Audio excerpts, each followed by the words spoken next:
Ito na mga boss, Terence Crawford. Panalo nga po ito by unanimous decision kontra kay Israel Madrimov. Isang ganap na 4 Division World Champion na nga po ngayon si Crawford. Last 2 times undisputed World Champion. Base naman sa kanilang naging salpukan ni Israel Madrimov. Bukod sa hindi nga po ito nagawang pabagsakin ni Crawford mga boss, ay marami nga po ang mga nagsasabi at naniniwala na panalo dapat itong si Israel Madrimov.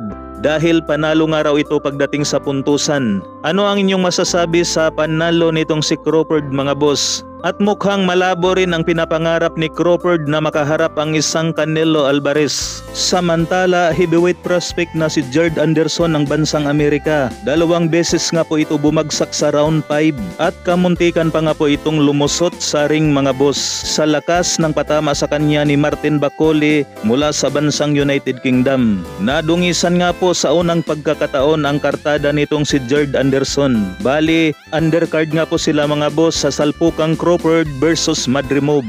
Dito naman sa co-main event, ang salpukang ay sa Pitbull Cross kontra kay Jose Rayo Valenzuela. Umabot nga po sa hangganang rounds ang kanilang bakbakan mga boss na walang bumagsak. Ngunit ang masama nga po nito mga boss ay natalo itong bata ng MP Promotions na si Isaac Pitbull Cross by split decision. Kaya itong si Jose Rayo Valenzuela na nga po ngayon ang new WBA Super Lightweight World Champion. Sobra nga pong nahirapan dito si Isaac Pitbull Cross sa kanilang bakbakan mga boss dahil sobrang madulas sa ring itong si Valenzuela. Panay nga po ang atras nito at magaling pang umilag pero nagbabato ng maraming suntok kaya dito niya nakuha ang panalo. May bagong record na nga po ngayon si Valenzuela na 14 wins, 9 KOs at may 2 talo. Habang lumagapak naman ang kartada ni Isaac Pitbull Cross sa 26 wins, 18 KOs at may 3 talo.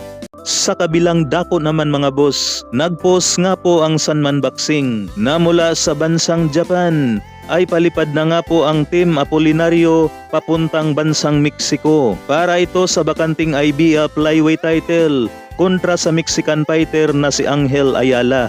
Medyo late na nga po ang flight ni Dave Apolinario mga boss dahil ngayong August 9 na ang kanyang salpukan. Sabi nga po nila na matinding pang-iipit nga raw ang ginawa ng kampo ni Angel Ayala na hindi nga raw kaagad pinadalhan ng visa ang Team Apolinario para ito magkaroon ng jet lag si Apolinario sa mismong laban.